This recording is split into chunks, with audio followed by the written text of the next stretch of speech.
My name is Rahana. I am 76 years old and I live in Washington, D.C. Before I begin this painful story, I want you all watching me now to please subscribe to this channel, like this video, and click on the notification button so you don't miss the next chapters of my life story. And also, tell me in the comments which part of the country you are watching me from, because I really want to know where my story is reaching people. Now let me start by telling you the darkest thing that ever happened in my life. It was after my mother died. I was just a young girl then, barely 16. The house was quiet, filled with sorrow and fear. I remember lying in my room, staring at the ceiling, my body weak from crying. That was when my own brother walked in. His face looked strange, hard like stone. Before I could say a word, he closed the door behind him. He came closer, whispering things I did not understand. My heart was racing. Then suddenly, he forced himself on me. My own blood. My own brother. The pain that rushed through me that night was worse than death itself. I screamed, I begged, I cried, but the walls of our small house swallowed my voice. Nobody came. Nobody saved me. And it didn't just happen once. It happened again. And again, until I felt my spirit leave me. Until I gave up on life. Until I stopped fighting. That is where my story begins. And as I tell you this, I want you to hold on, because what I went through is not just a story. It is a warning, a lesson, and a cry for every young girl, every woman, and even every man who may be suffering in silence. But before I take you deep into those nights, let me take you back. Back to when my mother was alive. Back to the days when my life still had color, when I still had a reason to smile. Because pain doesn't always start as pain. Sometimes, it starts with love, with laughter, before darkness takes it all away. I grew up in a small wooden house, the kind with creaky floors and windows that whistled whenever the wind blew. My mother, Mary, was a strong woman. She worked 2 jobs just to keep food on our table. She was both a mother and a father to us because our real father had abandoned us when I was still little. My mother's love was the kind that wrapped you like a blanket at night. She used to sing to me while brushing my hair, songs about hope, about better days. I also had 2 brothers. James, the oldest, and Peter, who was closer to my age. James was the responsible one, always helping Mother. But Peter was different. He was wild, stubborn, and sometimes cruel. He would pull the wings off butterflies, kick the neighbor's dog, and laugh when people cried. I never understood him. Still, we were a family. Broken, yes. Poor, yes. But together. And for a while, that was enough. Then came the sickness. My mother started coughing. A deep cough that shook her chest and left her weak. First she hid it from us. She would go to work, come back tired, then disappear into her room. But I could hear her at night, coughing so hard she could barely breathe. I remember one night I tiptoed into her room. She was sitting on the bed, her hands pressed to her chest, her face pale. When she saw me, she tried to smile. "Margaret," she said softly, "don't worry, Mama is fine." But her eyes told me the truth. The sickness grew worse. James tried his best, taking on extra work. I too tried cooking, cleaning, and helping Mama as much as I could. But Peter, instead of helping, he grew colder. He would disappear for hours, sometimes days. And when he was home, his eyes would be red. And he smelled of things I didn't know then, but now I know was alcohol. One morning, I woke up to find Mama lying on the floor. She was gone. Just like that. My whole world shattered. I screamed until my throat was sore. James held me tight, but his tears flowed too. Peter stood in the corner, silent, his face blank. The days after the funeral were a blur. The house felt empty, like a ghost had taken over. I would sit by the window, waiting for Mama to walk through the door, but she never did. Nights were the hardest. The silence pressed down on me, and grief became my only friend. Then came that night. The night Peter first came into my room. I was asleep when I felt someone touch me. At first, I thought it was Mama, the way she used to wake me softly. But when I opened my eyes, it was Peter. His breath was heavy, his eyes wild. I froze. "What are you doing?" I whispered. He didn't answer. He just pushed me down, his hand over my mouth. The pain was sharp, like knives cutting into me. I struggled, but he was stronger. My cries were swallowed by the night. And when it was over, he left me bleeding, shaking, broken. I thought it would end there. But no. It became a pattern. A nightmare that repeated itself. Some nights he would creep in, and I would lie there silent, tears soaking my pillow, praying to God to take me away. Other nights I would try to fight, but he would hit me, threaten me, tell me nobody would believe me if I spoke. Days turned into weeks and weeks into months. My body was alive, but my spirit was dead. I stopped caring about food, about life, about tomorrow. I gave up. But here's something I want you to understand, dear listener. Life has a way of testing us. Sometimes the people who are supposed to love us the most are the ones who hurt us the worst. But no matter how dark it gets, there is always a way out. Always. The way out for me didn't come immediately. In fact, before it came, things got much, much worse. Because one night, when James was away at work, and Peter had just finished hurting me, he whispered something into my ear that froze my blood cold. He said, "If you ever tell anyone, Margaret, I will make sure James ends up dead." And that was the night I realized my nightmare was only just beginning. The words Peter whispered that night haunted me. "If you ever tell anyone, Margaret, I will make sure James ends up dead." I could not sleep. I just lay there, staring at the ceiling, my whole body trembling. I wanted to scream, to run away, to find someone, anyone, to tell. But fear sat heavy on my chest like a stone. If I told James and Peter truly hurt him, then I would lose the only person left who cared about me. So I stayed silent. Every morning, I would wake up before sunrise, forcing myself to cook breakfast as if nothing had happened. James would sit at the table, his eyes tired from long hours of work. He never suspected a thing. He thought Peter was just troubled, wild, maybe angry about Mama's death. He didn't know the monster Peter had become in our home. But silence is heavy. It eats you from the inside out. I began to change. I stopped smiling. I stopped going outside to play with the neighbor kids. I lost weight because food tasted like ashes in my mouth. James noticed. One evening he placed his hand on my shoulder and asked, "Margaret, are you okay?" I wanted so badly to say, "No, James, I'm not okay. Peter is destroying me." But when I opened my mouth, all that came out was, "I'm just tired." And James believed me. But Peter knew the truth. And my silence gave him more power. One night I tried to lock my door. I pushed a chair against it, thinking it would keep him out. But he was stronger than I thought. He kicked the door until the wood splintered, then shoved the chair aside as if it were nothing. I remember pressing myself against the wall, crying, "Please don't do this." But my begging only seemed to excite him more. When it was over, I couldn't move. I lay there, broken, my heart beating so fast I thought it would burst. But do you know the worst part? The next morning, Peter acted like nothing had happened. He sat at the breakfast table, eating bread, laughing at some joke he made. My hands shook as I poured him water, but James didn't see it. It felt like I was living in two worlds. One where I was the quiet, grieving little sister, and another where I was trapped in a nightmare I couldn't escape. Still, in those dark days there were tiny sparks of light. And I want to share that with you, my dear listener, because life is never only bad. Even in the worst times there are moments of grace. One afternoon James surprised me. He came home with a small book, its cover worn but beautiful. "I found this at the market," he said, smiling. "Thought you might like it." It was a book of poems. Simple poems about flowers, sunshine, and hope. I held that book like treasure. At night, when Peter wasn't around, I would read by the faint glow of a candle.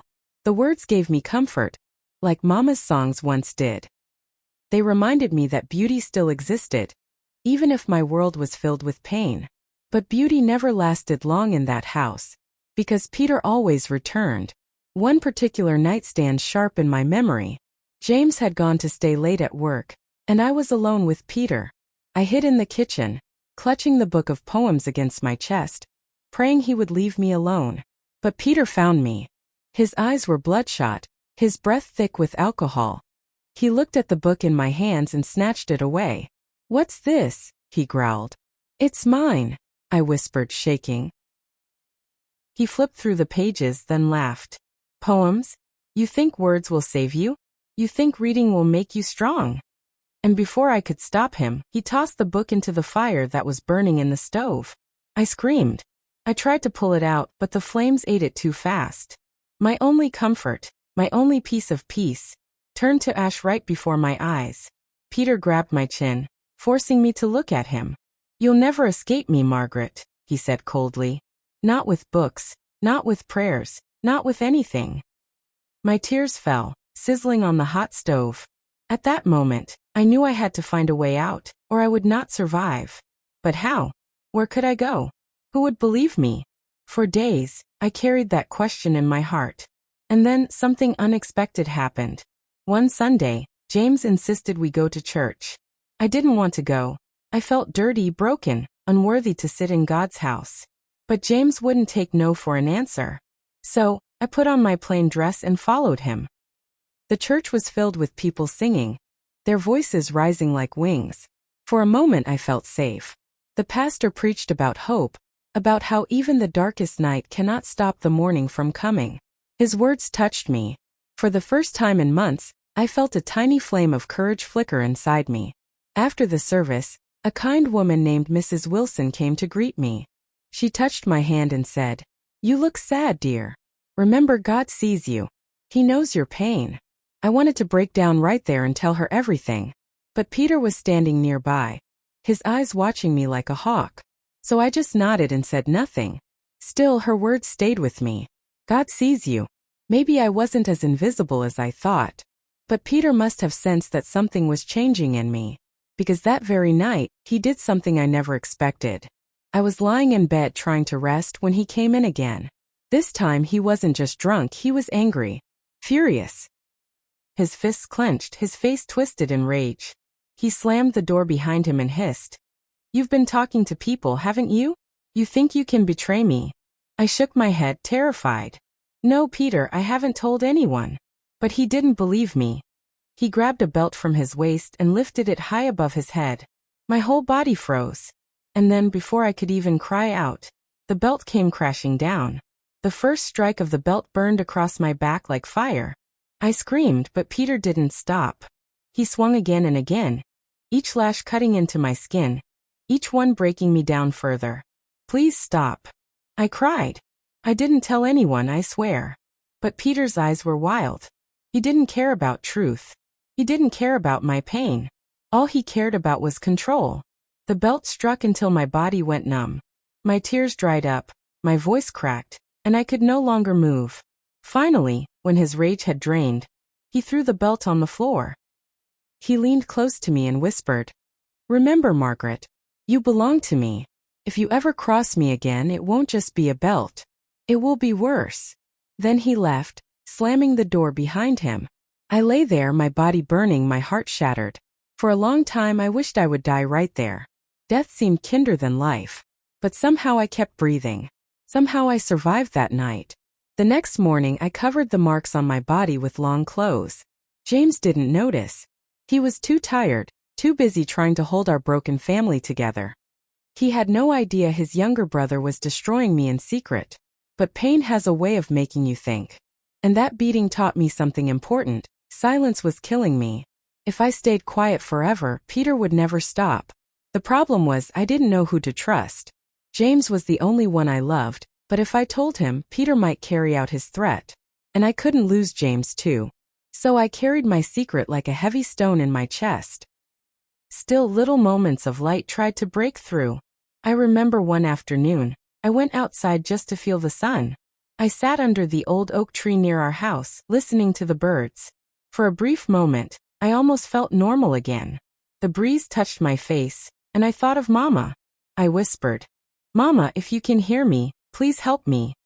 And strangely, I felt a bit stronger, almost as if her spirit was still with me, reminding me not to give up.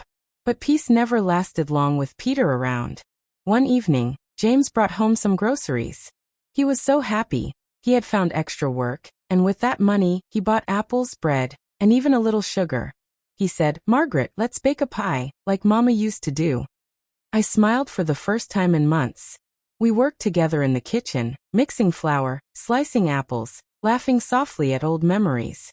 For a moment, it felt like family again. Like Mama was still there, guiding our hands. When the pie came out of the oven, the smell filled the house. James cut us slices, and as we ate he said, "Margaret, I know life has been hard, but we still have each other." We'll make it through. His words gave me hope. But across the table, Peter was silent. He didn't touch his pie. His eyes were fixed on me, dark and cold. And I knew he hated seeing me smile. He hated seeing me happy, even for one moment. That night, when James went to bed, Peter came into my room again. My heart sank the moment I saw him. He leaned against the door, his arms crossed. "You looked happy tonight," he said slowly. I swallowed hard, not knowing what to say. "Don't forget who owns you," he hissed. "Don't forget what will happen if you betray me." Then he left without touching me. And somehow, that silence was scarier than the violence. Because it meant he was planning something. The days that followed were full of tension. I jumped at every sound, afraid Peter would strike again. James noticed my nervousness and asked, "Margaret, what's wrong? Why are you always so jumpy?" Again I wanted to tell him. The words sat on my tongue like heavy stones. But fear sealed my lips. Instead I shook my head and whispered, "I'm fine." But I wasn't fine. I was crumbling inside. One Sunday, James forced us all to go to church again. Peter didn't want to go, but James insisted. "We need God," James said firmly. I sat in the wooden pew, staring at the cross above the altar. The pastor preached about truth and freedom. His words pierced me like arrows. "The truth will set you free." I thought, if I don't tell someone soon, I will die. After the service, Mrs. Wilson came up to me again. She squeezed my hand gently and said, "Child, your eyes are full of pain. Please, if you ever need someone to talk to, my door is open." My heart beat fast. I wanted to tell her.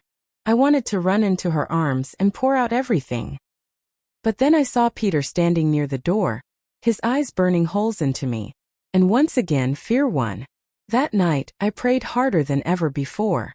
I asked God to give me courage. I asked him to send help. But instead of help, the darkness deepened.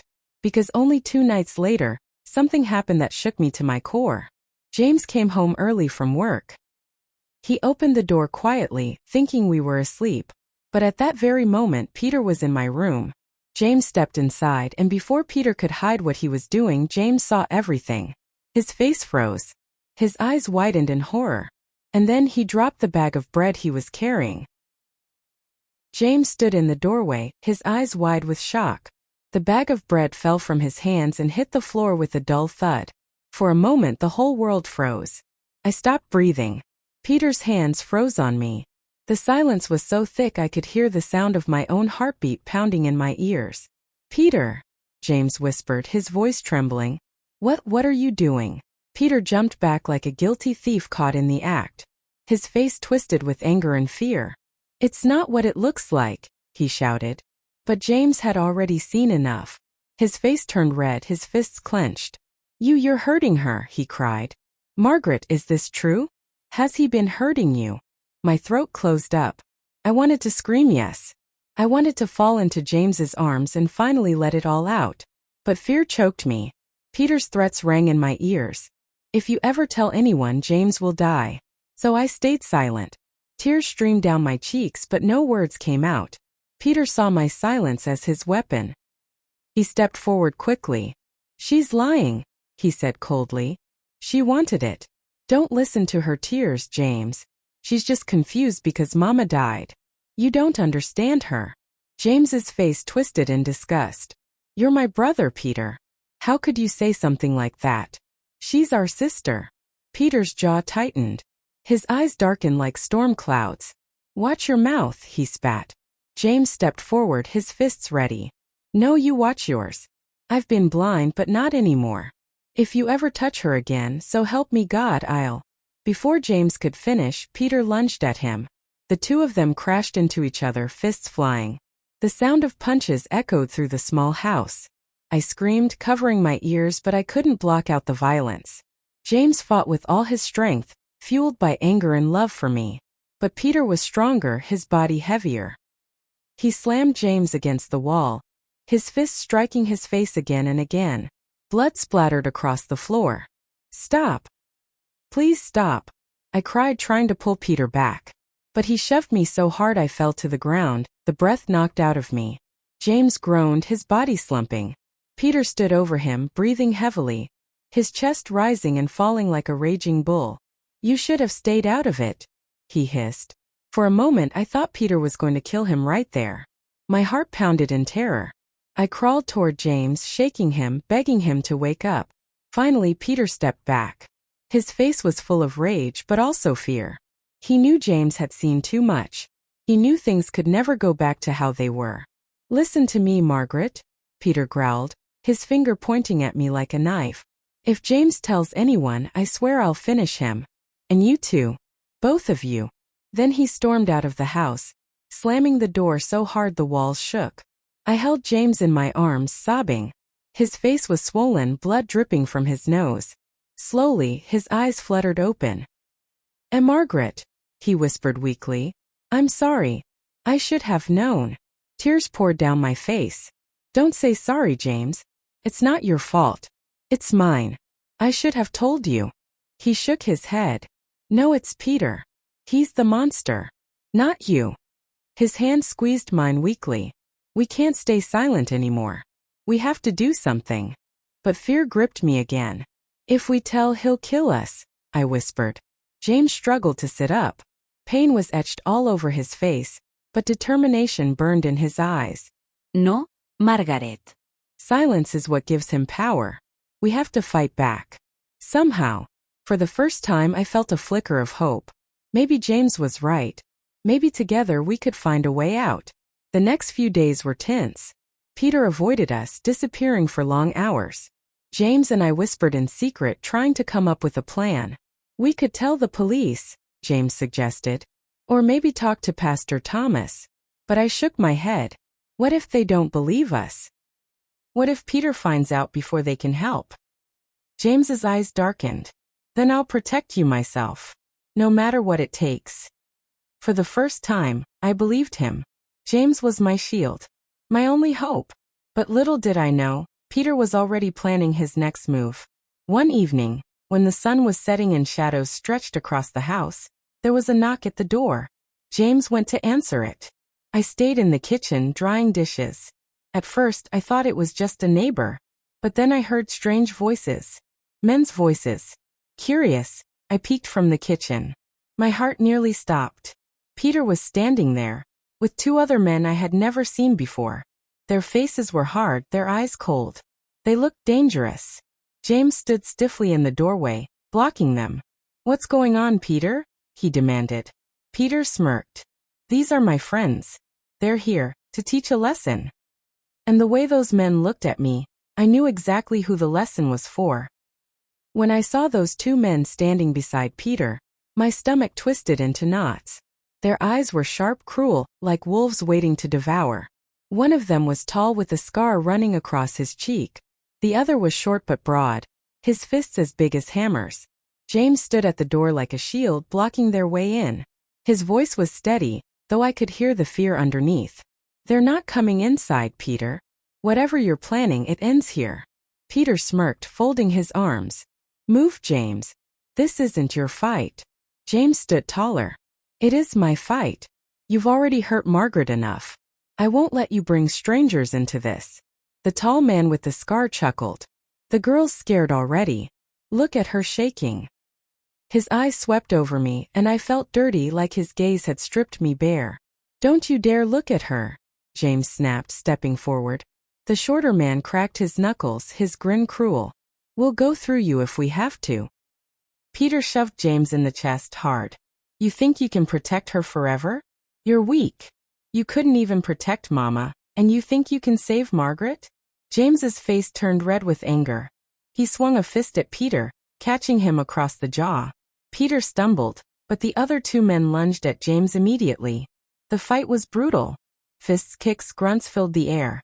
James tried, oh how he tried, but he was outnumbered. One of the men pinned his arms while the other punched him again and again. Blood sprayed from his lip. I screamed, "Stop. Please stop. Leave him alone." Peter grabbed me by the wrist, yanking me close. His breath was hot and foul against my ear. "This is your fault," he hissed. "If you had stayed quiet, none of this would be happening." Tears streamed down my face. "Please, Peter, don't do this." But my begging only made him laugh. Finally, James collapsed onto the floor, beaten and barely conscious. The two men stepped back, breathing heavily, their knuckles bruised. Peter crouched beside James, patting his cheek mockingly. "See, brother? You're not the hero you think you are. You can't save her. You can't even save yourself." Then he turned to me, his eyes like fire. "From now on, Margaret, you do exactly what I say. Or next time, I'll let them finish him off." My heart sank. Fear chained me tighter than ever before. I nodded weakly, because what else could I do? James's life hung in Peter's hands. That night, after Peter and his so-called friends finally left, I crawled to James. His face was swollen, his body bruised. He tried to smile through the pain. Don't give up, Margaret," he whispered. "We'll get out of this. Somehow." I cried into his chest, clutching him like he was my last lifeline. "I'm so scared, James. He's too strong." James coughed, wincing. "Even the strongest fall one day. We just need to survive long enough to see that day." His words gave me a thread of hope, but fear still wrapped around my heart. The next morning, James could barely get out of bed. I brought him water and cleaned his wounds with what little we had. All the while, Peter watched us from the corner, his arms crossed, his eyes cold. He enjoyed our suffering. It gave him power. But I noticed something too. Peter was restless. He paced often, left the house for long hours, came back smelling of smoke and alcohol. His eyes looked darker each day.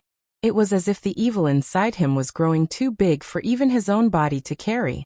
And deep inside me, something else began to grow too, not just fear, but anger. For weeks, I had lived like a ghost, letting Peter break me. But seeing James beaten, seeing his blood spilled, it lit a fire in me I didn't know I had. One evening, when James was finally strong enough to sit up, I whispered to him, "We have to leave this house. If we stay, he will destroy us both." James nodded slowly, though pain etched his face. "I've been thinking the same thing. But where will we go? We have no money, no family." I thought of Mrs. Wilson at church, of the way her eyes softened when she spoke to me. "Maybe she can help," I whispered. James looked at me carefully. "If you trust her, then we try. But we must be careful. If Peter finds out, he'll kill us both." So we began to plan, speaking only in whispers when Peter wasn't around. The plan was simple. The next Sunday, we would stay behind after church and ask Mrs. Wilson for help. But nothing in my life ever stayed simple. That Saturday night, the house was quiet. Peter hadn't come home yet, and for the first time in a long while, I felt a tiny spark of peace. James and I sat together talking softly, remembering Mama. We even laughed a little, though it felt strange, like laughter had forgotten us. But the peace shattered when the door burst open. Peter stumbled in, drunk, his eyes wild. And behind him was another stranger. This one carried a knife tucked into his belt. My blood ran cold. Peter's grin was twisted as he pointed at me. "Tonight, Margaret," he slurred. "You're going to learn what happens when you even think about running away." The stranger with the knife stepped forward, his shadow stretching long across the floor. The moment I saw the knife tucked in that stranger's belt, my whole body turned cold. My legs shook so badly I thought I would collapse right there on the floor. James struggled to sit up, his face still swollen from the last beating, but his eyes were fierce. Peter staggered forward, his arm around the stranger like they were best friends. "This here," he slurred, "is Carl. He's not just a friend, he's a man who knows how to keep people quiet." Carl smirked, his teeth yellow, his eyes sharp like a blade. He looked me up and down slowly, and I felt smaller than ever before. James pushed himself up, standing between me and them. "You're not touching her," he said firmly, though his voice shook from weakness. Peter laughed, clapping his hands mockingly. "Oh, James the hero again. Didn't you learn last time? You can't save her. You couldn't save Mama. You couldn't even save yourself." James clenched his fists, even though I could see his body trembling with pain. "I'll die before I let you hurt her again." Peter's face darkened. "That can be arranged." He nodded toward Carl, and Carl's hand slid toward the knife at his belt. I gasped, my heart racing. "Please no. Don't hurt him," I cried, throwing myself in front of James. Carl paused, his grin widening. "Feisty little one, aren't you? Don't worry, girl. Nobody's dying tonight. Unless Peter says so. Peter leaned close, his eyes burning into mine. Listen to me, Margaret. You think you can run? You think you can whisper behind my back? I own you. And if you ever try to leave, Carl here will make sure neither of you sees another sunrise. I swallowed hard, my throat dry as sand. I wanted to fight back, to scream at him, but fear locked me in place. Carl chuckled and leaned against the wall, spinning his knife in his hand like it was a toy. The metallic glint in the candlelight made my stomach churn. Peter dragged James by the shirt and shoved him back onto the bed. Stay down, hero. You're no good to anyone. Then he turned to me. And you, little sister. Come with me. I froze. My heart hammered so loudly I could hear it echo in my ears. James tried to rise again, but Carl pressed the knife gently against his chest. Don't move, boy, Carl hissed. Unless you want me to cut you open. James's eyes filled with tears, but he stayed still. Peter yanked me toward the kitchen. His grip on my arm was iron, leaving bruises. He slammed me against the wooden table. I warned you, he spat. You belong to me, Margaret. You'll never escape. I shook my head, crying. Why, Peter? Why are you doing this? We're family. His eyes were empty, like a well with no bottom. Family means nothing. Power means everything. At that moment, I realized Peter wasn't just broken, he was lost. The brother I once knew was gone, replaced by a monster I didn't recognize. As he leaned closer, I prayed silently. God, if you're real, please send help. Please don't let this be the end of me. Just then, a loud knock shook the front door. All of us froze. Carl tightened his grip on the knife, glancing at Peter. You expecting someone? Peter cursed under his breath. No, he shoved me aside and stalked toward the door. Stay quiet, he warned. James's voice croaked weakly. Don't answer it, Peter. Leave it. But Peter ignored him. He opened the door slowly, and to my shock, it was Mrs. Wilson from church. She stood there with a basket of food, smiling kindly. I thought you children might need some supper. I baked bread and stew. Her smile faded when she saw Peter's angry face and Carl standing in the shadows behind him. Who's that? She asked, her voice cautious. Peter forced a grin. Just a friend. He tried to block the doorway. We don't need anything tonight, Mrs. Wilson. But Mrs. Wilson wasn't fooled. Her sharp eyes peered past him, landing on me. She saw my tear-streaked face, my trembling hands, the bruise on my arm. Her smile faded completely. Margaret, she called softly. Are you all right, dear? For a moment I couldn't move. My lips trembled. Peter glared at me, his eyes warning me to stay silent. But something inside me broke. I couldn't keep living in silence. I couldn't keep watching James bleed, couldn't keep pretending I was fine. So with all the courage I had left, I whispered one word. No. Mrs. Wilson's face hardened. She looked back at Peter and Carl. Step aside, she said firmly. Peter's smile vanished. Mind your business, old woman. He slammed the door shut in her face. But only seconds later, we heard her voice shouting from outside. Help! Someone call the sheriff. Something's wrong in there. Panic filled the room. Carl grabbed Peter's arm. We have to go. If the sheriff comes, we're done. Peter's face twisted in rage. He turned to me, his teeth clenched. This is your fault. He raised his hand like he was about to strike me. But then through the window I saw the flicker of lanterns moving closer. Neighbors were gathering, answering Mrs. Wilson's call. Voices rose outside. Is everything all right in there? Carl cursed. We can't stay. Let's go, Peter. Peter glared at me one last time, his eyes filled with pure hatred. This isn't over, Margaret. Not by a long shot. Then he and Carl slipped out the back door into the night. The front door burst open as Mrs. Wilson rushed inside, followed by two neighbors. They gasped when they saw James lying bruised and bleeding, and me shaking like a leaf. Mrs. Wilson pulled me into her arms. It's all right, child. You're safe now. But deep in my heart, I knew I wasn't safe. Not really, because Peter was still out there. And he would come back. And the next time, he would be more dangerous than ever. Mrs. Wilson held me so tightly, I thought she might never let go. Her arms were warm, steady, safe, the opposite of everything I had been feeling for weeks. But even as she comforted me, My eyes kept darting toward the back door. Terrified Peter and Carl would storm back in at any moment. The neighbors who had come inside with her were speaking quickly, their voices sharp. "We need the sheriff," one of them said. "That boy's gone too far." Mrs. Wilson nodded, her hand stroking my hair. "Yes. Call Sheriff Miller. Hurry." James groaned from the bed, trying to sit up. I rushed to him. His lip was split, his eye swollen, and blood still trickled from a cut on his forehead. He looked broken, yet he managed a weak smile when he saw me. "You're safe," he whispered, his voice hoarse. I shook my head, tears streaming. "No, James. We're not safe. He's still out there." Mrs. Wilson came over, her eyes full of sorrow as she looked at James. "Oh dear boy. What has he done to you both?" James tried to answer, but the pain silenced him. Within minutes, more neighbors gathered outside, lanterns glowing in the night. Their voices carried through the windows murmurs of anger and concern. And then finally the sheriff arrived, Sheriff Miller, a tall man with a thick mustache and a stern but kind face. He stepped inside, his eyes scanning the room. "What's going on here?" Mrs. Wilson wasted no time. "Sheriff, it's Peter.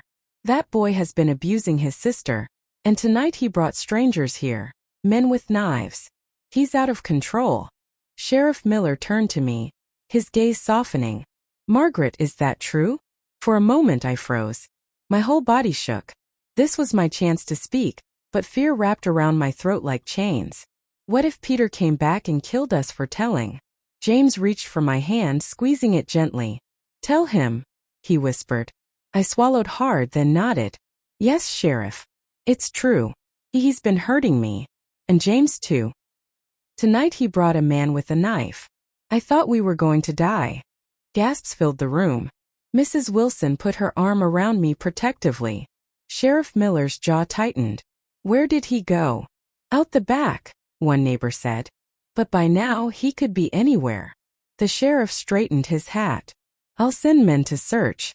But until he's found, you two aren't staying here." Panic rose in me. "What do you mean?" "You'll stay with Mrs. Wilson," he said firmly. "At least until we catch him. You're not safe alone in this house." Relief washed over me, but fear still lurked. Leaving the house felt like freedom, but I knew Peter wouldn't let us go so easily. That night, Mrs. Wilson took us to her home. It felt strange, stepping into her warm kitchen filled with the smell of fresh bread and lavender soap. I hadn't felt that kind of peace in so long I almost didn't trust it. She gave James a place to rest on the couch, covering him with blankets. She led me to the guest room, a small but cozy space with a soft bed. As I lay down, I realized it was the first time in weeks I wasn't terrified of the shadows in my room. But sleep didn't come easily. My mind kept replaying Peter's last words. "This isn't over, Margaret." His voice echoed like a curse. The next morning, Sheriff Miller returned with news. "We searched all night," he told Mrs. Wilson, "but there's no sign of Peter or that man he was with. We'll keep looking." Mrs. Wilson crossed her arms. "That boy is dangerous. He won't stop until someone stops him." I sat quietly, my stomach twisting with dread. She was right. Peter wasn't the kind to give up. Days passed. James began to heal slowly, though his body remained weak. Mrs. Wilson cared for us like we were her own children, cooking warm meals and keeping us close. For the first time, I felt what safety could be. But deep inside, I never truly relaxed. Every creak of the floor, every gust of wind against the windows made me jump.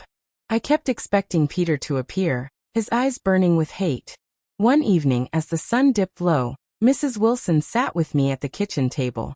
"Child," she said softly, "you've carried too much pain. You must know none of this is your fault." I lowered my gaze, tears welling. But maybe if I had been stronger, if I had stayed quiet, he wouldn't have hurt James. Mrs. Wilson shook her head firmly. "No, Margaret. Evil doesn't need a reason. It chooses the weak to crush, but that doesn't make the weak guilty. It makes the evil guilty." Her words sank deep into me. For the first time, I began to believe it wasn't my shame to carry. But just when I thought maybe, just maybe, things were turning around, darkness returned. It was late one night. The house was quiet, the only sound James's steady breathing from the couch. and the ticking of the old clock on the wall. I had just started to drift into sleep when I heard it. A noise. Soft at first. A creak. Then another. I sat up in bed, my heart pounding. The sound came from outside my window. Slowly, carefully, I pulled the curtain back. And there he was. Peter. His face pressed against the glass. His eyes wild and filled with hate. His lips curved into a twisted smile as he mouthed the words. I found you. I screamed. My scream tore through the quiet house like a thunderclap. I stumbled back from the window, my heart racing so fast I thought it might burst. James jerked awake on the couch, his eyes wide. What is it? What's wrong? Before I could answer, Mrs. Wilson rushed in with a lantern. Margaret? Child, what happened? I pointed toward the window, my finger trembling. He's here. Peter. He's outside. Mrs. Wilson's eyes widened. She hurried to the window, but when she looked, the glass was empty. Peter was gone. James tried to stand, though pain etched his face. He was here? Are you sure? I saw him. I cried. His face was right there. He said he found me. Mrs. Wilson didn't doubt me for a second. She set the lantern down, her voice steady. Lock every door. Bolt the windows. He's not getting in here tonight. But deep down I wasn't so sure. We locked everything, checked every room, even lit extra lamps to push away the shadows. Still, I couldn't shake the image of Peter's twisted smile outside that window. Mrs. Wilson sat beside me until I stopped shaking. He wants you afraid, she said firmly. But fear only gives him power. You are stronger than you know. I wanted to believe her. I really did. But that night I barely closed my eyes. Every sound, the wind rattling the shutters, the floor creaking under Mrs. Wilson's steps, made me flinch. The next morning, Sheriff Miller came after Mrs. Wilson sent word. When I told him what I saw, his face grew serious. He's watching you, the sheriff said. That boy's clever. He knows when to strike. We'll have men keep watch near the house, but you must stay inside. James clenched his fists. I can't just lie here while he lurks out there. I need to protect Margaret. But the sheriff shook his head. You're still healing, son. Let us handle him. Still, I saw the fire in James's eyes. He wouldn't let Peter take me again, not without a fight. For a few days, things were quiet. Too quiet. Mrs. Wilson tried to keep us busy. Cooking, cleaning, even singing hymns at night. But the silence outside was heavy, like the air before a storm. And then it came. It was a week later, just as the sun dipped low and painted the sky orange. I was helping Mrs. Wilson wash dishes while James rested nearby. Suddenly we heard it, the sound of glass shattering in the back room. My blood turned to ice. He's here, I whispered. Mrs. Wilson grabbed a heavy iron pan, her hands trembling but ready. James pushed himself up, wincing but determined. Stay behind me, Margaret, he said. The sound of footsteps echoed through the hall. Slow, deliberate, like a predator stalking its prey. And then Peter appeared. He stepped into the kitchen, his clothes dirty, his hair wild, his eyes burning with madness. His lips curled into that same cruel smile. Miss me, little sister, he sneered. Mrs. Wilson raised the pan. Get out of my house, Peter. Right now. Peter laughed coldly. Or what? You'll hit me with a frying pan? Please. You're no match for me. James staggered forward, his fists clenched. You're not touching her again. Peter's gaze snapped to him and his smile widened. Ah, the weak little hero. Still trying to play protector? Pathetic. Then without warning he lunged. James tried to block him, but Peter shoved him hard against the wall. I screamed as James cried out in pain. His body too weak to fight back fully. Mrs. Wilson swung the pan with all her strength, striking Peter across the shoulder. He roared in anger, turning on her. Old witch, he snarled, grabbing her wrist and twisting it until the pan clattered to the floor. Stop, I begged, tears streaming. Please, Peter, stop. But he wouldn't. His eyes were wild, his breath heavy. He shoved Mrs. Wilson aside and advanced toward me. This ends tonight, Margaret, he hissed. You belong to me. No sheriff, no neighbor, no old woman is going to take you away. I backed away until my back hit the wall. My heart hammered, my body frozen in fear. The night after Peter escaped, no one in Mrs. Wilson's house slept. The sheriff and his deputies searched the woods until dawn, but when they returned, their faces told the truth before their mouths did.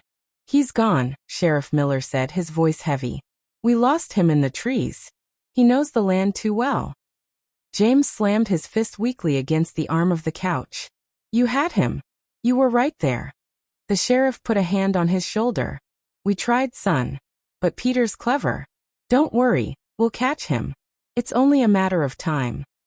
But time was the one thing I was terrified of. Because every second Peter was free, I knew he was plotting, watching, waiting. Mrs. Wilson tried to keep life normal.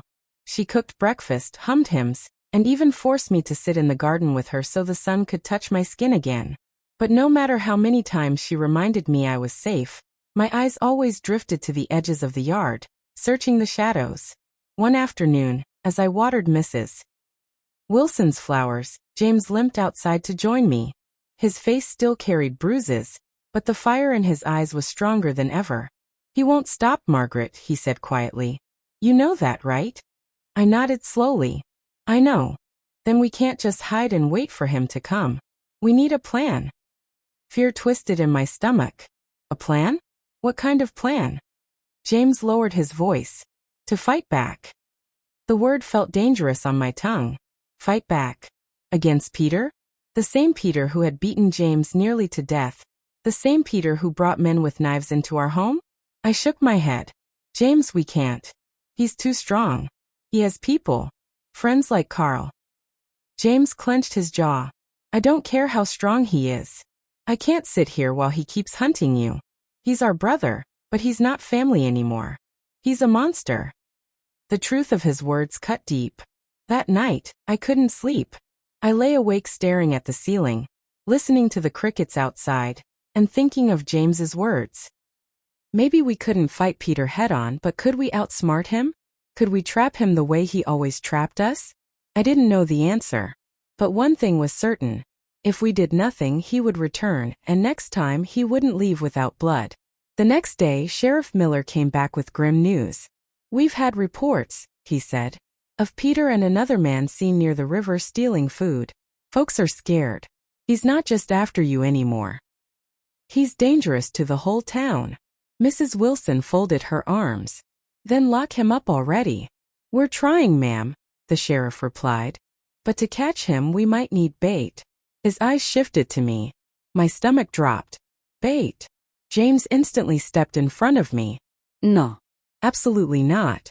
You are not using my sister as bait." But the sheriff held his gaze. "If we set a trap, we can end this. If she's willing, we can finally put him behind bars." I felt torn in two. The thought of luring Peter terrified me. But another part of me burned with anger. Maybe this was the only way to end it. That night, I sat with James, whispering so Mrs. Wilson wouldn't hear. Maybe the sheriff is right. Maybe this is the only way. James shook his head fiercely. "No, Margaret. He'll kill you before they can reach you." I touched his hand gently. "Then we plan carefully. We make sure I'm not alone. I won't let him keep destroying us." James's eyes filled with tears, but he nodded slowly. "If you do this, I'll be right there. I won't let him touch you again." Days later, the plan was set. The sheriff would hide deputies near the edge of town, and I would sit alone in the churchyard, pretending to be vulnerable. If Peter showed up, they would surround him. The morning of the trap, my heart pounded so hard I could barely breathe. Mrs. Wilson hugged me tightly before I left. "Child, don't do this," she whispered. "You've been through enough." I swallowed back my fear. It has to end. When we reached the churchyard, I sat alone on the bench beneath the old oak tree, my hands trembling in my lap. The deputies hid nearby, their eyes sharp, guns ready. James stood just out of sight, watching me like a hawk. Minutes felt like hours. Every sound, the rustle of leaves, the cry of a bird, made me jump. And then he came. Peter stepped out from the trees, his eyes fixed on me. His grin was slow, cruel. "I told you I'd find you, little sister." My blood ran cold. I forced myself to stay still, even as my body screamed to run. "Peter, it's over. You can't keep doing this." He laughed softly. "Over? No, Margaret. It only ends when I say it ends. He stepped closer, his eyes glinting. And tonight I'm taking you back. Just as he reached for me, the sheriff shouted, "Now!" Deputies surged forward from all sides, guns drawn. "Hands up, Peter." For a moment, shock flickered across Peter's face. But then, to my horror, he didn't raise his hands. He pulled a knife from his belt and lunged straight at me. "Margaret!" James shouted, sprinting toward us. Everything happened at once: shouts, footsteps, the gleam of the knife. I stumbled backward, screaming, as Peter's blade swung toward me. And then, James leapt between us. The knife plunged forward. I will never forget the sound. The sickening thud as Peter's knife found its mark. James gasped, his body jerking before he fell against me. My arms wrapped around him instantly, and I felt it, warmth spreading across my hands. His blood. "James!" I screamed, my voice cracking. Peter's eyes widened in shock, almost as if he hadn't meant for the blade to sink into his brother's side. But then his face twisted with rage. "He should have stayed out of it," he spat. Everything around me blurred. Deputies shouted. Sheriff Miller rushed forward, his gun raised. "Drop the knife, Peter." But Peter didn't drop it. He lunged again, wild and furious.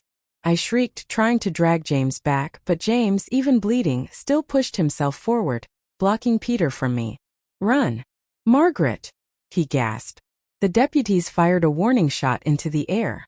The bang echoed through the churchyard, startling birds into flight. Peter froze for a split second, his chest heaving, his eyes darting like a trapped animal.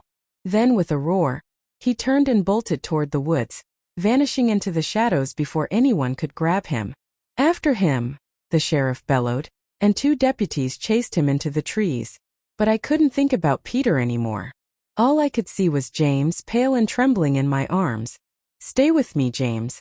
Please don't leave me." Tears streamed down my face as I pressed my hands against the wound, desperate to stop the bleeding. James's lips trembled into the faintest smile. "I told you. I'd protect you." "No." I shook my head fiercely. "Not like this. You're going to live, James. You hear me? You're going to live."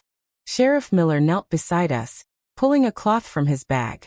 "Press this here," he instructed. His hands were steady, but his eyes carried the weight of worry. "We need to get him to the doctor now." Mrs. Wilson arrived moments later, breathless from running. When she saw James, her face went pale. "Oh, Lord, help us." She dropped to her knees, helping me hold the cloth tight against his wound. Together, we lifted James carefully into the sheriff's wagon. I climbed in beside him, clutching his hand the whole way. His grip was weak, but he squeezed my fingers, as if to tell me he was still fighting. The ride to town felt endless. Every bump in the road made James groan in pain. I prayed silently with every breath. "God, don't take him. Not James. Not the only one left who loves me." At last, we reached the doctor's office. Men carried James inside while I stumbled after them, my dress stained red with his blood. The doctor, a serious man with kind eyes, ordered us back as he worked. Hours passed. I sat in the waiting room, my hands trembling, my heart aching with fear. Mrs. Wilson sat beside me, her arm wrapped around my shoulders, whispering prayers under her breath. Finally, the doctor emerged, his face tired but calm. "He's alive," he said. Relief crashed over me like a wave. I nearly collapsed. "Thank you, doctor. Thank you."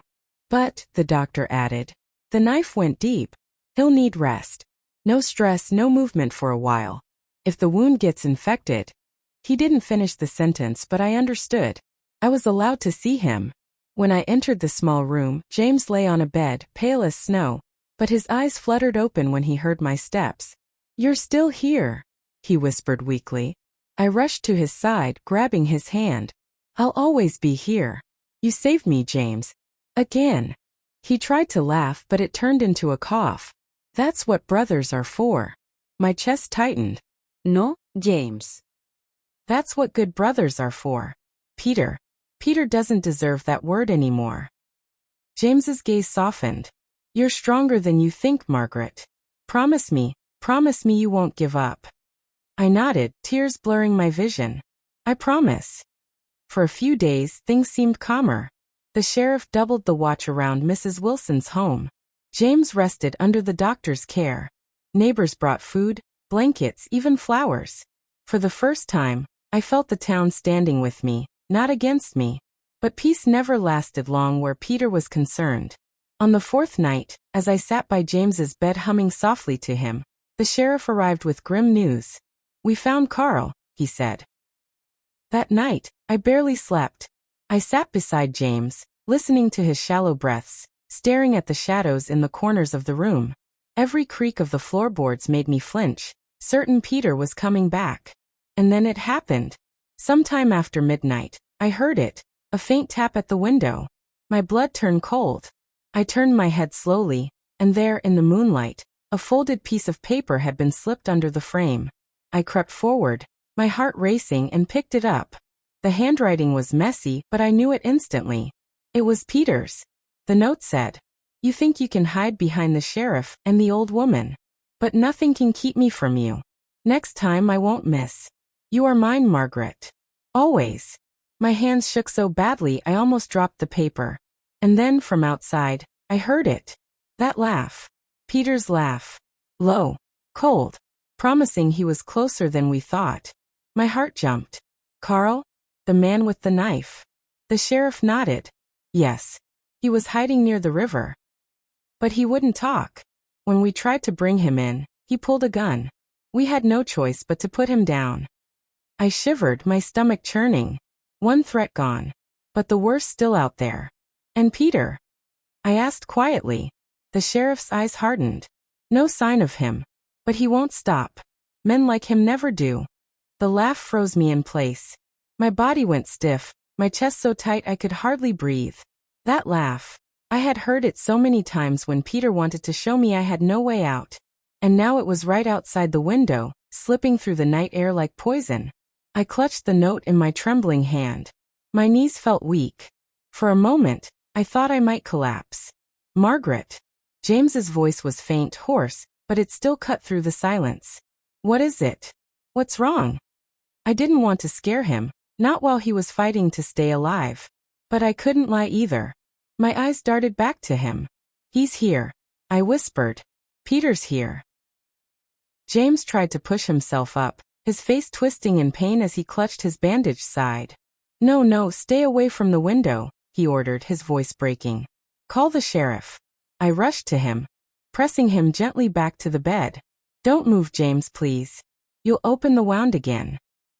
My own tears blurred my vision.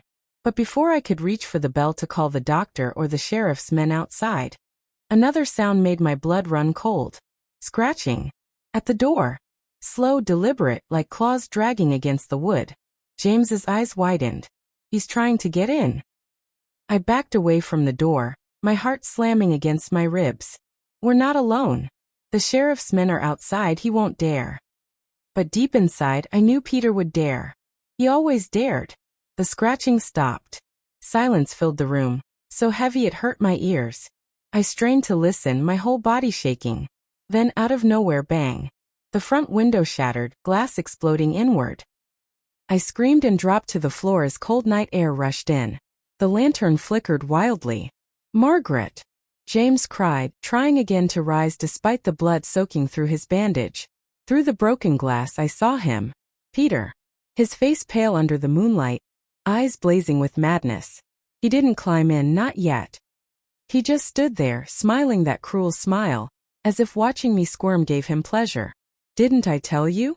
His voice was low but clear, even over the crackle of broken glass under his boots. You're mine. No sheriff, no sick brother, no prayers will keep you from me. I couldn't breathe. My whole body shook.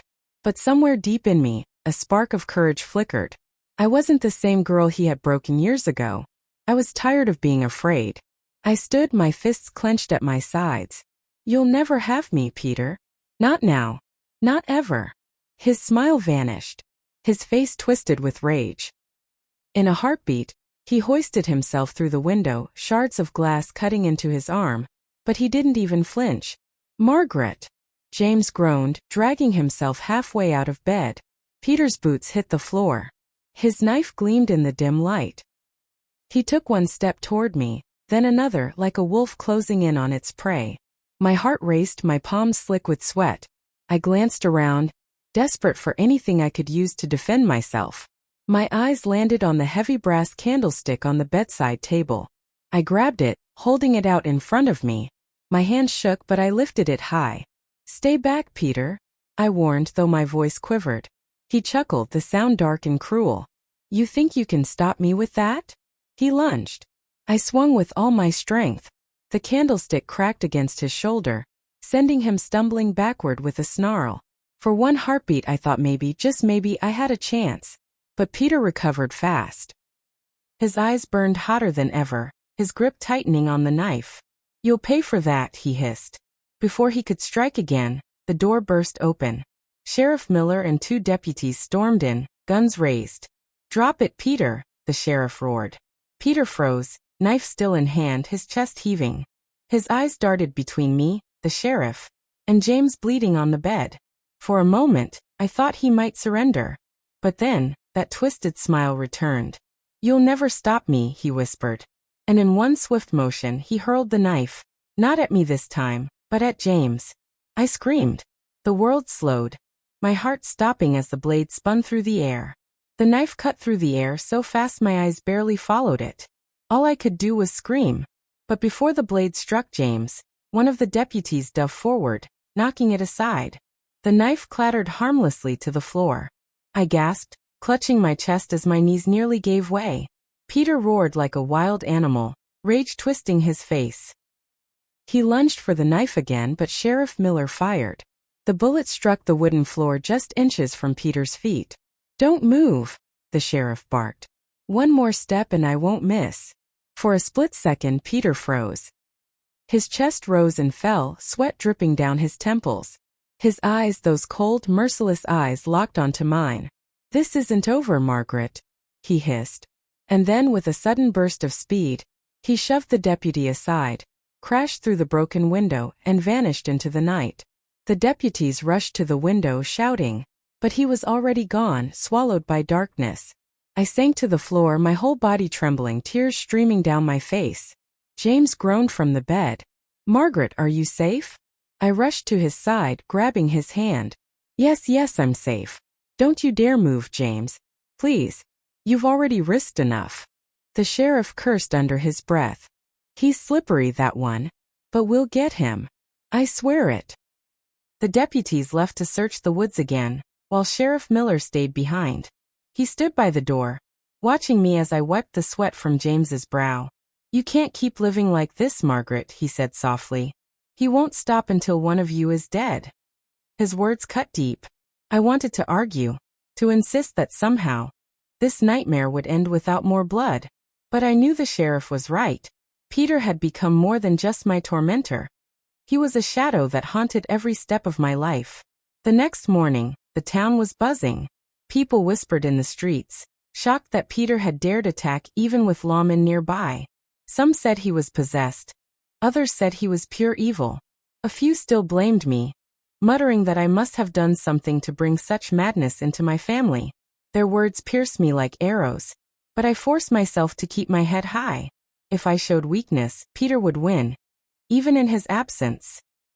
I spent my days caring for James, changing his bandages, feeding him broth spoon by spoon. He tried to be strong, but I saw the pain in his eyes. Sometimes late at night he would whisper, "Margaret, what if I don't make it?" And I would hold his hand tight and whisper back, "You will. You have to. You're all I have left." Still, every creak of the floorboards, every gust of wind against the window, sent shivers down my spine. I kept seeing that note in my mind, "You are mine, Margaret. Always." One evening, as I sat by James's bed humming softly, Mrs. Wilson entered with a worried look. "Child," she said gently, "you can't keep watch every hour. You'll fall sick yourself." My scream caught in my throat as Peter stepped through the doorway, the knife glinting in his hand. His smile stretched wide, the kind of smile that sent chills racing down my spine. James tried to rise from the bed, but the effort tore at his wound. "Stay away from her, Peter," he groaned, his voice breaking. Peter's eyes flicked toward him, cold and unfeeling. "You should have died that night," he said flatly. always getting in my way. Don't, I cried, stepping between them. My heart pounded so hard I thought it would burst. If you want anyone, it's me. Leave James alone. Peter tilted his head, studying me like a predator sizing up prey. At least you finally understand, he whispered. You were always meant for me, Margaret. Always. Deputy Carter groaned from where Peter had shoved him aside. He scrambled to his feet, reaching for the revolver at his hip. But Peter moved fast. He kicked the deputy hard, sending the gun skidding across the floor toward the bed. The weapon stopped at James's feet. I froze, my eyes darting between James, too weak to even stand, and Peter, who was already advancing on me. Pick it up, Peter sneered at his brother. Go on. Be a hero again. Let's see if you've got the strength this time. James's hand trembled as he reached down, fingers brushing the cold metal. But his face was pale, his breathing shallow. Peter lunged toward me, grabbing my arm so hard I cried out in pain. You think the sheriff can protect you? You think God can save you? No one can, Margaret. You belong to me. Something inside me snapped. All the fear, all the years of silence, all the pain. I couldn't carry it anymore. My free hand shot out, grabbing the heavy candlestick again. With a desperate cry, I swung it straight into his temple. The blow landed with a sickening crack. Peter staggered back, his knife slipping from his grasp. Now James, I shouted. James's trembling hand lifted the gun. His arm shook violently, his breath ragged. He aimed at Peter, but his eyes filled with tears. Do it, I screamed, before he kills us both. Peter, clutching his head, straightened with a laugh that made my blood run cold. Even bleeding, even dizzy, he still looked unstoppable. James's finger hovered on the trigger. His whole body shook. I can't, he whispered. Peter's smile widened. That's why you'll never win, brother. You're weak. He lunged again. I shrieked as the knife came within inches of my face. And then, a deafening bang filled the room. For a moment everything froze. Peter's body jerked violently. His eyes went wide with shock. Slowly, he turned his head toward the bed. James held the gun steady now, smoke rising from the barrel. His chest heaved with the effort, his eyes blazing with something I hadn't seen before, pure, unshakable resolve. Peter staggered, blood spreading across his chest. But even as he fell to his knees, he smiled. This isn't over, he rasped. And then he collapsed to the floor. I gasped, covering my mouth with my hands. My whole body shook. Was it finally over? Had James truly stopped him? James dropped the gun, his arm falling limp at his side. Tears streamed down his face. I killed him. I rushed to his side, clutching his hand. You saved me. You had no choice, James. He left you no choice. Deputy Carter, still shaken, crouched beside Peter's motionless body. He checked for a pulse, his face grim. Then he looked up at us. He's gone, the deputy whispered. I felt my knees weaken. I had dreamed of this moment for so long, an end to the nightmare. But now that it had come, it didn't feel like freedom. It felt heavy, like carrying a burden that would never truly leave me. James closed his eyes, whispering, God forgive me. I stroked his hair gently. You did what had to be done. The sheriff arrived minutes later, bursting through the door with more men. When he saw Peter's body, his jaw tightened, but he nodded firmly. It's finished. But as they carried Peter's body out, I couldn't shake the image of his smile. That last smile, promising his shadow would never leave me. And I was right. Because that night, as I lay beside James, finally drifting into restless sleep, I heard it again. That laugh. Low, cold, echoing through the dark. I shot upright, my heart hammering. Peter was dead. I had seen it. I had watched his blood spill. So why did it sound like he was still there, waiting in the shadows? The sound of that laugh froze every drop of blood in my veins. My eyes darted around the room, but no one was there. Only James lay beside me, asleep from exhaustion, his breathing slow and weak. I pressed my hands against my ears, whispering to myself, it's not real. It's not real. He's dead. But deep down, I knew what I had heard. That laugh wasn't my imagination. It was Peter's. The rest of the night, I sat awake, staring at the shadows crawling across the walls. Every creak of the wooden floor, every whistle of the wind against the window made me flinch. I kept expecting him to step out from the darkness with that knife in his hand. Morning came slowly. Sunlight streamed through the broken window, making the bloodstains on the floor seem even darker. Deputy Carter returned with Sheriff Miller to take more notes about what happened. "You're safe now," the sheriff told me firmly. "I've seen him dead with my own eyes. He's not coming back." I nodded, but I couldn't shake the doubt clawing at my chest. "Then why do I still hear him?" The sheriff frowned. "Hear him?" I lowered my voice. "His laugh. Last night, after you left. It was like he was still here." The sheriff's expression hardened. "Trauma does strange things to the mind, Margaret. You've been through more than most could endure. Rest. Heal. The past can't hurt you anymore." His words sounded good, but they didn't touch the fear that lived inside me. Because I knew what I heard. James woke later that day, pale but stronger than before. When I told him about the laugh, his hand tightened around mine. "Then it means one of two things," he whispered. "Either your mind is carrying his ghost, or his evil isn't done with us yet." For a while the house was calm. Neighbors came to bring food and to comfort us. Mrs. Wilson prayed with me, asking God to give me peace. I tried to believe her prayers would be enough, but peace never stayed long. That evening, as I stepped outside to fetch water from the well, I noticed something strange. On the ground, pressed into the dirt, were footprints.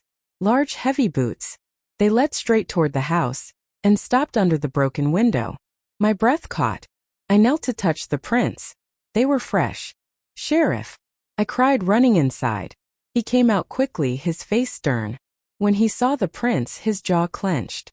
"Could be one of my men," he said, though his voice held little conviction. I shook my head. No.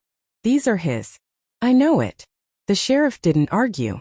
Instead, he ordered more guards to stay at the house overnight. That gave me a little comfort. But even with armed men outside, I couldn't escape the feeling that Peter's eyes were still on me. That night, I tried to rest beside James. The house was quiet, save for the soft murmurs of the guards outside. For the first time, I thought maybe I might finally sleep. And then tap, top, top. The sound came from the window again. My chest tightened. Slowly, I turned my head. The moonlight spilled across the floor. And there it was. Another folded piece of paper slid under the frame. My hand shook as I picked it up. The writing was the same messy scrawl. "You thought death could stop me, but you will never be free. Not in this life. Not in the next." The paper slipped from my fingers. "No," I whispered, backing away. James stirred beside me. "What is it?" Before I could answer, a loud crash came from outside. The guard shouted. Boots pounded across the porch. Then silence. I rushed to the window, peering into the dark. The guards were gone. The yard was empty. And on the porch, carved into the wood with deep, jagged lines, were two words. "I'm back." The sight of those jagged words carved into the porch made my knees weaken. My breath came in short gasps as I clutched the window frame. I'm back. It wasn't possible. I had seen him die. I had watched the life leave his eyes. Behind me, James struggled to sit up. "Margaret, what's wrong?" I pointed with a trembling finger. "Look." He squinted toward the porch, his face draining of color. "No, it can't be." "It's him," I whispered, tears filling my eyes. "Peter. He's still here." James shook his head, gripping his side in pain. "No, I shot him. I know I did. I killed him. He was gone." "Then who wrote it?" My voice cracked. "Who's leaving the notes? Who's laughing at night?" Before he could answer, Sheriff Miller rushed in, his lantern swinging. We heard shouting. "What happened?" I pointed again, my hand trembling. "Look on the porch." The sheriff stepped outside, his men following. He crouched down, running his fingers over the letters carved deep into the wood. His jaw tightened.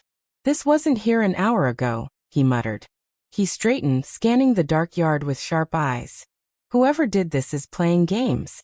Whether it was your brother or someone else, they want you scared." "Scared?" I cried, my voice shaking. "I'm more than scared. I feel like I'm being hunted. The sheriff placed a firm hand on my shoulder. We'll get to the bottom of this. I promise you, Margaret. You're not alone anymore. His words gave me little comfort. Because deep down, I knew this wasn't just some cruel trick. This was Peter. His evil was too strong to die with his body. The next days passed in a fog. Guards watched the house day and night. Neighbors whispered in the streets, some saying Peter had risen from the grave, others saying I was cursed. I could feel their eyes on me whenever I fetched water or walked to the doctor's. James tried to be strong for me, but I could see the torment in his eyes. What if he really isn't dead? He whispered one night. What if I failed? You didn't fail, I told him firmly, though my voice shook. You saved me. Whatever this is, it's not your fault. But I couldn't silence the doubts. One evening, while Mrs. Wilson prayed with us, the lamps flickered. The flames sputtered as though a gust of wind had swept through the closed room.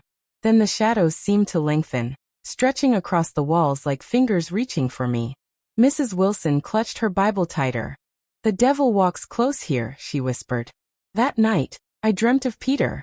His face pale, his smile wide. He stood at the foot of my bed, whispering, You'll never be free, Margaret. Even in death, you'll be mine.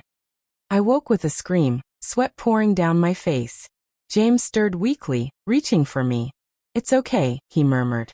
It's just a dream. But the next morning proved it wasn't just a dream. When I went to draw water from the well, I saw it. Another note, folded neatly on the edge of the stone. My hands trembled as I opened it. Dreams can't hide you. I was there. I'll always be there. The paper slipped from my hands. My legs nearly gave out. Someone had been inside my room, watching me as I slept. Sheriff Miller examined the note, his face grim. He's taunting you. If this is a man pretending, he's bold. If it's really Peter, his voice trailed off. That night, the sheriff doubled the guards. James begged me not to leave his side. I sat by his bed holding his hand, my heart pounding with every tick of the clock. And then just past midnight the silence broke. From outside came a scream. One of the guards. Then another shout cut off mid-cry. My blood ran cold. Boots thundered on the porch. A shadow passed across the window. Then bang. The front door shook violently, as if someone was trying to break it down. James clutched my hand. He's here. The sheriff raised his gun, shouting orders to his men. The door rattled again, harder this time. And then, through the splintering wood, a voice slipped in. Low. Cold. Familiar. Margaret opened the door. The sound of his voice at the door froze me in place. My breath caught in my throat, and my heart slammed against my ribs like it was trying to break free. Margaret opened the door. I knew that voice. It was Peter's. Mocking. Deadly. James squeezed my hand tightly. His face was pale, his lips trembling. No, it can't be him, he whispered. I killed him. I saw him die. The sheriff lifted his gun, his eyes wide but steady. Who's out there? He barked. For a moment, silence. Then a low chuckle, dark and cruel, drifted through the cracks in the door. It was the same laugh I had heard the night after Peter's death. Don't play games with me, the sheriff shouted, cocking his weapon. Show yourself. The voice answered, sharp as a knife. I've already shown myself. She knows who I am. The wood groaned under the pressure of something heavy slamming against it. Boom. Dust shook from the ceiling. The guards outside scrambled, shouting to one another. But then silence again. It was as if the night itself swallowed them whole. I gripped the edge of the bed, my whole body trembling. My mind screamed, he's dead. He's dead. This can't be real. But my heart knew. This was Peter. Whether in flesh or in spirit, my brother wasn't finished with me. The sheriff turned to me, his jaw tight. Stay back. If that door comes down, I'll put a bullet in whoever it is. Another slam rattled the hinges. Boom! Splinters cracked and flew across the room. James tried to pull himself upright, wincing in pain. Margaret, if it's him, you can't let him take you. Promise me you'll fight. Tears filled my eyes, but I nodded. I promise. The next slam nearly broke the door in two. A hand punched through the wood, long pale fingers streaked with dried blood. My stomach twisted into knots. I staggered back, pressing against the wall. That hand, it was his. I had seen those hands so many times, reaching for me in the dark when no one was there to save me. The sheriff raised his gun and fired. Bang! The sound cracked like thunder. The hand jerked back, vanishing into the night. For a heartbeat there was silence. I thought maybe it was over. Maybe the shot had ended it. Then another laugh. Louder this time. Closer. The sheriff shouted for his men. No answer. The guards were gone. James whispered, his voice trembling. It's like the devil himself won't let him die. The sheriff turned to me. We can't stay here. He's playing with us. We need to move now. But before we could even step away, something slid under the cracked door. A small folded paper. I bent down slowly, my hands trembling, and opened it. Inside were just 4 words written in Peter's rough hand. Turn around, Margaret. My blood froze. I lifted my head, dread pulling at my every bone. Slowly, painfully slowly I turned, and there he was. Standing in the corner of the room, half hidden in the shadows, his pale face stretched into a terrible grin. Peter. Alive. Or something worse than alive. He stood there, half hidden in the shadows, his grin stretching wider than any human smile should. Peter. I whispered, my knees shaking. You're supposed to be dead. His eyes glimmered with madness. Dead. He laughed low, the sound chilling the room. Death is too small to hold me, Margaret. Did you really think you could escape me? The sheriff raised his gun. Don't move. Whoever you are, this ends now. Peter's gaze flicked to him, cold and sharp. You can shoot me 1,000 times and I'll still come for her. I clutched James's hand, tears filling my eyes. Why, Peter? Why do you hate me so much? His grin faltered for just a moment, twisting into something darker. Because you were loved, Margaret. Mother loved you more. She cared for you more. I wanted to break you so you'd never forget who had the power. His voice rose, shaking with fury. And I will never stop until you're mine forever. The sheriff fired. Bang! Peter staggered back, but instead of falling, he laughed. The wound smoked, then closed before our very eyes. I gasped. He's not human. Peter stepped closer, the shadows clinging to him like a cloak. No, sister. I'm not. The sheriff backed toward us. Whatever this is, it's not of this world. Margaret, it's you he wants. Only you can end this. James squeezed my hand weakly. Fight him, Margaret. Don't let him win again. I trembled, my whole body screaming to run. But something inside me snapped. I was tired of being afraid. Tired of giving him power. No. I shouted, stepping forward.